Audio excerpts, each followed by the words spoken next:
हर खबर पर होगी आपकी पकड़। डाउनलोड कीजिए एबीपी लाइव ऐप। पाकिस्तान सरकार ने पहली बार माना पाकिस्तान में ही है डॉन दाऊद इब्राहिम। आतंकवादियों की लिस्ट में दाऊद का नाम।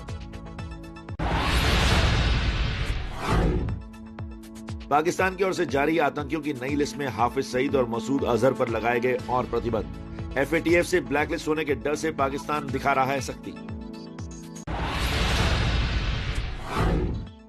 पाकिस्तान की लिस्ट से दाऊद पर बड़ा खुलासा हुआ है। उसके पास भारत पाकिस्तान समेत 14 पासपोर्ट हैं। पाकिस्तान की लिस्ट के मुताबिक दाऊद कराची के क्लिफ्टन इलाके में रहता है। दाऊद के पास कराची के 3 इलाकों में आलीशान घर हैं। पीएम मोदी और एनएसए अजीत डोभाल की रणनीति हुई सफल। 2014 में पीएम मोदी के अमेरिका दौरे से ही दाऊद को सामने लाने पर काम शुरू हो गया था। भारत को पहले से जानकारी थी कि दाऊद पाकिस्तान में है। भारत ने दाऊद को मारने का प्लान भी बनाया था। मौजूदा केंद्रीय मंत्री और पूर्व गृह सचिव ने इस बारे में खुलासा भी किया था। राष्ट्रीय सुरक्षा सलाहकार अजीत डोभाल के साथ रक्षा मंत्री राजनाथ सिंह ने की सुरक्षा समीक्षा बैठक। सीडीएस विपिन रावत समेत तीनों सेनाओं के प्रमुख भी रहे मौजूद। सूत्रों के मुताबिक लद्दाख में एलएसी समेत कई मुद्दों पर हुई चर्चा। सुशांत केस की सीबीआई जांच तेज। शनिवार दिन भर पूछताछ में जुटी रही टीम। 14 जून को सुशांत की मौत के बाद पहुंचने वाले पुलिस कर्मियों को भी सीबीआई ने बुलाया। सुशांत के घर पर सीबीआई ने क्राइम सीन रिक्रिएट किया। सीबीआई की एसआईटी के अलावा एफएसएल की टीम मौजूद थी। करीब 5.5 घंटे तक सुशांत के घर पर रही सीबीआई की टीम। सुशांत की बिल्डिंग में रहने वाली एक महिला ने सनसनीखेज खुलासा किया। पड़ोसी के मुताबिक जिस दिन सुशांत की मौत हुई थी उसकी पिछली रात सुशांत के कमरे की लाइट नहीं जल रही थी। सुशांत के दोस्त खालिद का दावा, सुशांत बेहद खुशमिजाज और जिंदा दिल इंसान थे। आसमान की बुलंदियों को छूना चाहते थे। ऐसा शख्स कभी आत्महत्या नहीं कर सकता है। सुशांत मौत केस में सीबीआई जांच पर महाराष्ट्र के कैबिनेट मंत्री छगन भुजबल बोले, सीबीआई जांच में पूरी तरह से सहयोग करेगी महाराष्ट्र सरकार। विपक्ष कर रहा है सुशांत की मौत पर राजनीति। सुशांत की बहन श्वेता सिंह ने सुशांत की आत्मा की शांति के लिए ग्लोबल प्रेयर मीट की। सुशांत की पूर्व गर्लफ्रेंड अंकिता लोखंडे समेत ढेरों चाहने वालों ने हिस्सा लिया। इस कार्यक्रम में 108 बार गायत्री मंत्र का जाप किया गया। मध्य प्रदेश में बीजेपी का सदस्यता ग्रहण समारोह। ग्वालियर में सीएम शिवराज सिंह और ज्योतिरादित्य सिंधिया की मौजूदगी में कई कार्यकर्ताओं ने ली सदस्यता। संबोधन में कांग्रेस पर जमकर बरसे सिंधिया। ग्वालियर में सदस्यता ग्रहण समारोह के दौरान सिंधिया के गले में दिखे 2 दुपट्टों पर कांग्रेस ने साधा निशाना। पूछा, क्या सोचते हैं कि कांग्रेस का दुपट्टा पहनने से कांग्रेसी माफ कर देंगे? मध्य प्रदेश के ग्वालियर में बेरोजगारी समेत कई मुद्दों पर बीजेपी के खिलाफ कांग्रेस कार्यकर्ताओं ने धरना प्रदर्शन किया, काले झंडे दिखाए और नारेबाजी की। ब्राह्मण वोट के लिए यूपी में होड़ जारी। मायावती बोली, तिलक तराजू का नहीं दिया नारा, लेकिन सरकार में दिया ब्राह्मणों को सम्मान।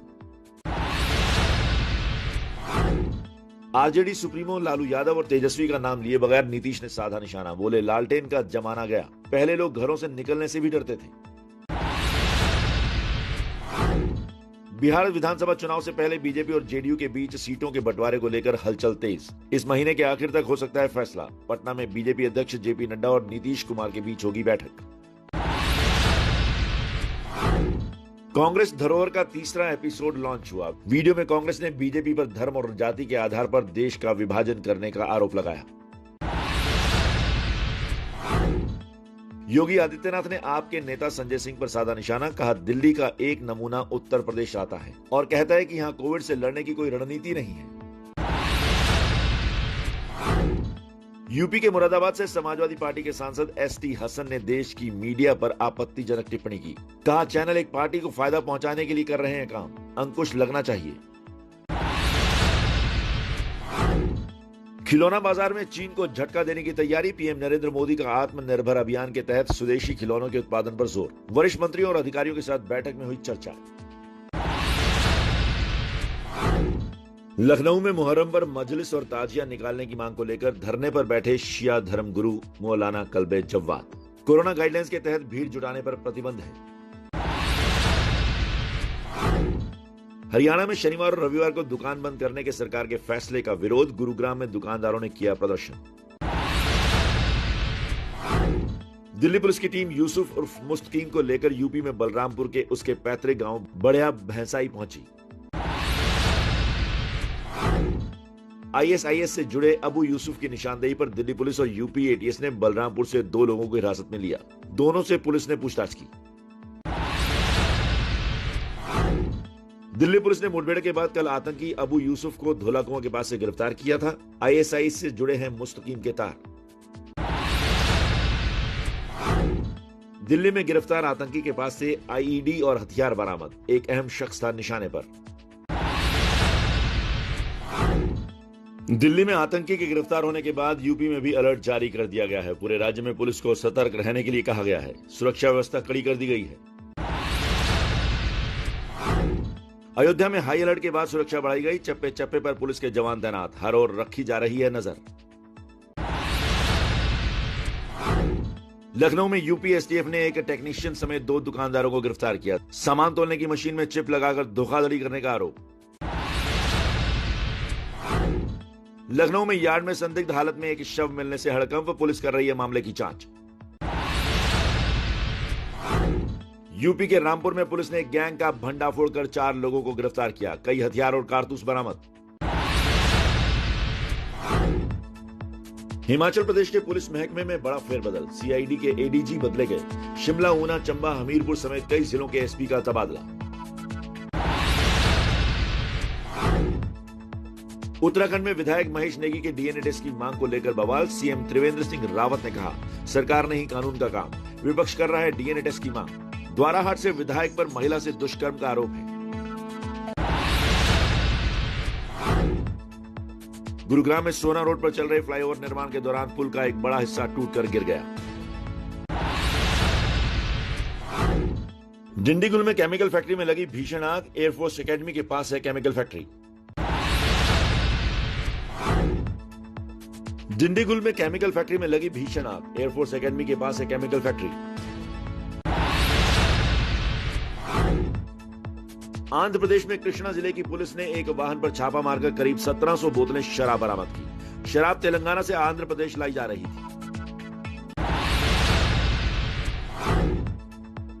दिल्ली पुलिस ने छापा मारकर द्वारका से 3 बदमाशों को गिरफ्तार किया। नकली पुलिस बनकर वारदात को देते थे अंजाम।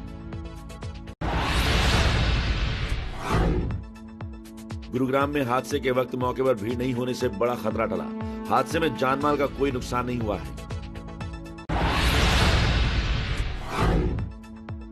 पुल गिरने की सूचना मिलते ही गुरुग्राम पुलिस और आला अधिकारी मौके पर पहुंचे। एहतियात के तौर पर पुल के आसपास के इलाके को खाली करवाया गया। एमपी के बैतूल में ट्रैक्टर पर सवार होकर विधायक और कर्मचारियों ने ग्रामीणों का हाल जाना। इस दौरान विधायक जी ने कर्मचारियों को भी मुसीबत में डाल दिया। राजस्थान के बांसवाड़ा में अस्थि विसर्जन करते समय तेज बहाव में बहा सीमेंट से भरा ट्रक। एक की मौत, 55 लोग तैरकर बाहर निकले। बिजनौर के अफजलगढ़ इलाके में गन्ने की फसल पर बाढ़ की मार। गन्ने और धान के खेतों में भरा पानी। सैकड़ों बीघे की फसल बर्बाद। मध्य प्रदेश के देवास में लगातार बारिश से काली सिंध नदी उफान पर है। अरनिया गांव से निकलने वाली लादेरी नदी में 30 से ज्यादा मवेशी फंसे। तेज बहाव के कारण लोग देखते रहे। एमपी के रतलाम में उफनती पुलिया को पार करने की कोशिश में फंसी मारुति वैन में सवार 2 लोग। दोनों को स्थानीय लोगों ने बचाया, लेकिन वैन बह गई। एमपी के छिंदवाड़ा में बैरियल नदी का जलस्तर बढ़ने से आवाजाही प्रभावित हो गई है। बारिश की वजह से मकान ढह गया। नदी के तेज बहाव में आकर एक बुजुर्ग की जान चली गई। यूपी के चौरी चौरा में कई गांवों में बाढ़ और बारिश का पानी भर गया है। प्रशासन की लापरवाही से रेगुलेटर बंद होने से भरा पानी। सैकड़ों एकड़ की फसल बर्बाद।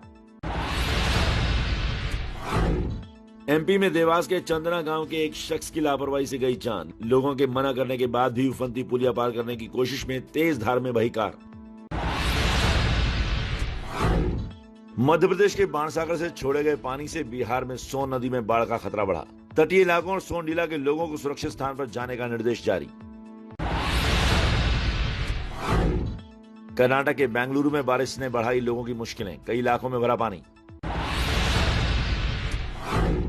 आंध्र प्रदेश के वेस्ट गोदावरी जिले में बाढ़ से बदहाल इलाके में पुलिस ने दौरा किया, बाढ़ प्रभावित लोगों को सुरक्षित स्थानों पर पहुंचाया गया। आंध्र प्रदेश के कृष्णा जिले के डीएम ने पुलिस चिंतला प्रोजेक्ट का दौरा किया और बाढ़ के हालात का जायजा लिया।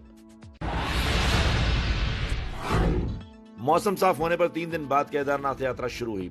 सोनप्रयाग से 104 तीर्थयात्रियों को केदारधाम भेजा गया। सोनप्रयाग गौरीकुंड के बीच गाड़ियों की आवाजाही अभी बंद है। देश में कोरोना वायरस संक्रमण के एक दिन में 69,874 नए मामले सामने आए हैं। इनको मिलाकर कुल मामले 29,75,701 हुए। पिछले 24 घंटे में संक्रमण से 945 लोगों की मौत होने से मृतक संख्या 55,794 हो गई है। देश में कोरोना से एक दिन में रिकॉर्ड 63,631 मरीज ठीक भी हुए हैं। स्वस्थ होने की दर भी 74% के पार पहुंच गई है। दिल्ली में कोरोना के कुल 1,60,000 मरीज हुए। एक दिन में 1,412 नए मामले सामने आए। अब तक कुल 4,284 लोगों की मौत। पंजाब के जेल मंत्री सुखजिंदर सिंह रंधावा कोरोना संक्रमित पाए गए। सीएम कैप्टन अमरिंदर सिंह ने सुखजिंदर के जल्दी स्वस्थ होने की कामना की। केंद्रीय गृह सचिव ने राज्यों को लिखी चिट्ठी, किसी भी राज्य में आने जाने या सामान के लिए अलग से ई पास या मंजूरी की जरूरत नहीं। दुनिया में 2 करोड़ 33 लाख के पार पहुंची कोरोना मरीजों की तादाद, 8 लाख से ज्यादा की मौत, 1 करोड़ 58 लाख से ज्यादा लोग ठीक भी हुए। सबसे ज्यादा 58,37,000 केस अमेरिका में आए हैं। 1,80,000 से ज्यादा लोग दम तोड़ चुके हैं। अमेरिकी डेमोक्रेटिक पार्टी के उम्मीदवार जो बिडेन ने कहा कि कोरोना संक्रमण को रोकने के लिए हर कदम उठाना जरूरी है, चाहे वो देश में पूर्ण लॉकडाउन ही क्यों ना हो। कोरोना केस के मामले में 35,82,000 केस के साथ ब्राजील दूसरे नंबर पर है। भारत 30 लाख से ज्यादा केस के साथ तीसरे नंबर पर है। दक्षिण कोरिया में कोरोना के बढ़ते खतरे को देखते हुए भीड़ के इकट्ठा होने पर प्रतिबंध लगाया गया है। बार, नाइट क्लब और चर्च में भी लागू होगा नियम। दक्षिण कोरिया में कोरोना से अब तक 17,000 से ज्यादा मरीजों की पुष्टि हो चुकी है। बीसीसीआई अध्यक्ष सौरव गांगुली ने टीम इंडिया के 2021 के पहले सीरीज की पुष्टि की है। कोहली एंड कंपनी अगले साल की फरवरी में इंग्लैंड के खिलाफ सीरीज खेलेगी। एक साल बाद इंग्लैंड के खिलाफ भारत की पहली घरेलू सीरीज होगी। भारत की आखिरी घरेलू श्रृंखला इस साल जनवरी में ऑस्ट्रेलिया के खिलाफ हुई थी। ऑस्ट्रेलिया क्रिकेट टीम इंग्लैंड दौरे के लिए रविवार को रवाना हो रही है। टीम को इंग्लैंड में 3 वनडे मैच और 3 T20 मैचों की सीरीज खेलनी है।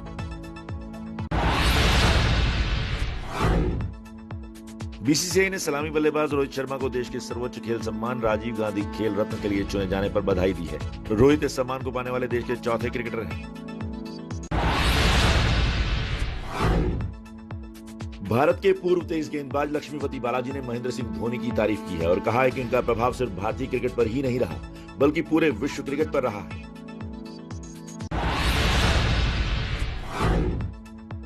कोलकाता नाइट राइडर्स के कप्तान दिनेश कार्तिक ने कहा है कि आईपीएल में हम अपना बेस्ट देने के लिए पूरी तरह से तैयार हैं।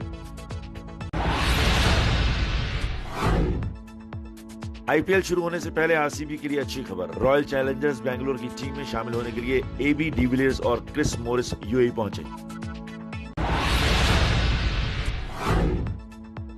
इंग्लिश प्रीमियर लीग के सबसे बड़े फुटबॉल क्लबों में से एक मैनचेस्टर यूनाइटेड के कप्तान हैरी मैगवायर मुसीबत में फंस गए हैं।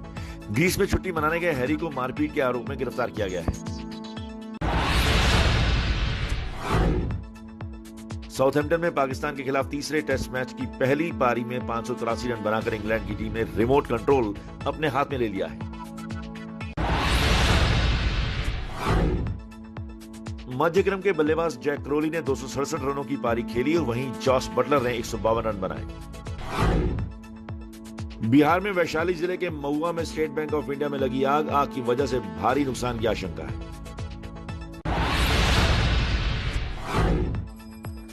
महाराष्ट्र के पूर्व मुख्यमंत्री देवेंद्र फडणवीस ने भी अपने घर पर गणपति की स्थापना की और परिवार सहित पूजा अर्चना और आरती की।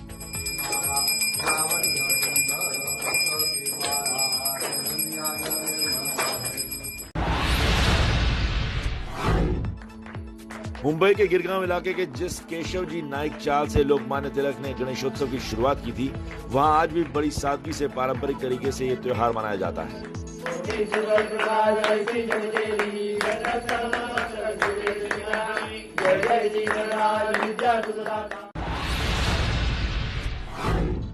मुंबई की गणेश गली में मुंबई के राजा की प्रतिमा स्थापित की गई है। इस बार प्रतिमा के पीछे लोकमान्य बाल गंगाधर तिलक की तस्वीर भी लगाई गई है। मुंबई के प्रसिद्ध गणेश पंडाल जीएसबी में भगवान गणेश की प्रतिमा को स्थापित किया गया। भक्तों के लिए ऑनलाइन दर्शन की व्यवस्था की गई है। सतारा में लगातार हो रही बारिश से भी गणेशोत्सव के उत्साह में कमी नहीं दिखी। लोग नाव से गणेश प्रतिमा ले जाते हुए दिखे। मुंबई में सलमान खान के घर पर गणपति की स्थापना की गई है। पूरे परिवार ने गणपति की पूजा अर्चना की। महाराष्ट्र के मनमाड़ में गोदावरी एक्सप्रेस में गणेश प्रतिमा को स्थापित किया गया। भक्तों ने की विघ्नहर्ता से सबके अच्छे स्वास्थ्य की कामना। महाराष्ट्र के सिंधुदुर्ग में लोग घरों में गणेश प्रतिमा स्थापित कर रहे हैं। कोरोना की वजह से आस्था पर आंच नहीं।